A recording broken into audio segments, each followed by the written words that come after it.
Salam buğalar, sizin için aprel ayına baxıram. 2025-ci ilə bizim buğalarımız aprel ayında nələr gözləyəcək? Aprel buğalarının ad gününü təbrik edirəm. İnşallah bir il ərzində nə planlarınız, nə arzularınız var, yaşanar. Plan qurun bir il ərzində. İnşallah həyata keçər. Beləliklə buğalar üçün aprel ayının enerjisi, dekadalarımız, Ramazan bayramınız mübarək buğalar. Burada da sizə 2, hətta 3 böyük arqan düşür. Çox maraqlıdır, qoşlardakı kimi. İş axtaranlar üçün, sevgi gözləyənlər üçün, problemləri olanlar üçün və məsləhət kartı. Deməli, buğalar, 3-cü pentakli. Aprel ayının enerjisində sizi nə gözləyir? Pulunuz olacaq. Sizin hətta ola bilsin ki, təklif oluna bilər ki, əlavə qazanc kimi sizin bacarığınıza görə və siz düşünməli olacaqsınız, qəbul edəsiniz ya yox. Yəqin ki, qəbul edəcəksiniz, çünki burada Hierophant kartı düşür, böyük arqan. Bəlkə də siz müəllim kimi bacarıqlısınız, bəlkə də kurslar açırlar, sizi orada dərs deməyə çağırırlar və yaxud siz özünüz hazırsınız kurslar açmağa, bu da ola bilər. Əlavə qazanc yeri. Və siz burada artıq öz biliyinizi başqalarına öyrətməyə hazırsınız müəllim kimi və bunu həyatda yaşadırsınız artıq da. Həyata keçir bu arzunuz. Görürsünüzmü, artıq sizin tələbələriniz var. Çox müsbət kartdır və yaxud siz belə bir insana müraciət edə bilərsiniz ki, o sizi öyrətsin, sizə müəllimlik etsin. Bu da ola bilər. Verxovnaya Jritsa.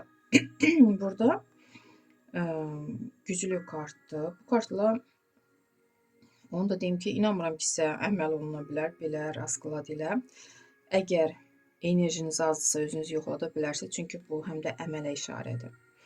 Və burada dediyim kimi, yuxarıdan məlumat gələ bilər, güclü kartdır, böyük qüvvələr, yuxuda məlumat ala bilərsiniz. Və yaxud sizin nəsildə elə bir insan var ki, nənəniz, ananız, o sizin yanınızdadır, bu güclü kimdirsə, bu güclü qadın və o sizə dəstəkdir, dayaqdır, sizə yol göstərəndir. Əgər özünüzdə bu güc yoxdursa, çox müsbət kartdır bu kart əslində. Nə xəbər alırsınızsa, o xəbərə diqqət etməlisiniz bir sözlə. O vacib xəbərlər olacaq. Burada isə Spravedlivost, burada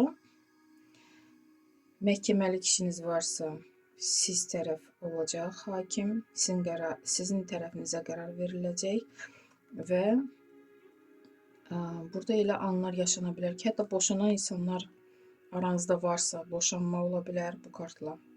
Siz istəmişsinizsə boşanmaq da siz istəyən kimi olacaq.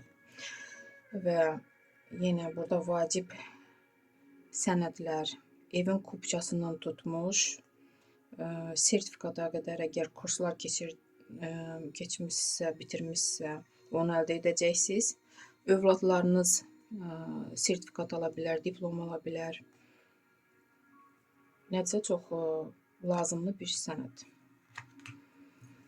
İş axtaranlar üçün 8-ci pentakli. Burada çox buğalar iş tapa biləcək. Sevgi gözləyənlər üçün umerinizdir. Hisslərə işarə yoxdur. 2-ci kubki. Problemləriniz necə olacaq? Burada sizə dəstək olan ya rəfiqəniz, ya dostunuz kimdirsə, onun dəstəyi ilə siz problemlərinizi bitirə bilərsiniz. O insan həmişə sizin yanınızdadır. Ona görə məsləhət ilə, köməyi ilə, dayağı ilə nə problemləriniz varsa bitəcək. Məsləhət kimi 9-cu kubki. Bəli, siz güclüsünüz, siz elə uğurlar qazanırsınız ki, daha sonra hətta irəliyə addım atmaq istəmirsiniz. Siz düşünürsünüz ki, daha bəsdir, dincəlmək lazımdır. Əslində, siz çox etaplar keçə bilərsiniz. Həyatınızda çox işlərə nail ola bilərsiniz. çox uğurlar qazana bilərsiniz indikindən. Ona görə oturub yerinizdə dayanmayın, hərəkət edin, başqa planlar qurun. Əgər bu arzularınıza çatmısınızsa, yeni arzular qurun. Onu həyatda yaşadın. Məsləhət kimi belə bir kart. Dayanmayın, hərəkət edin, bu qalar. Aprel ayı üçün sizə belə rasklad çıxdım. Sağ olun.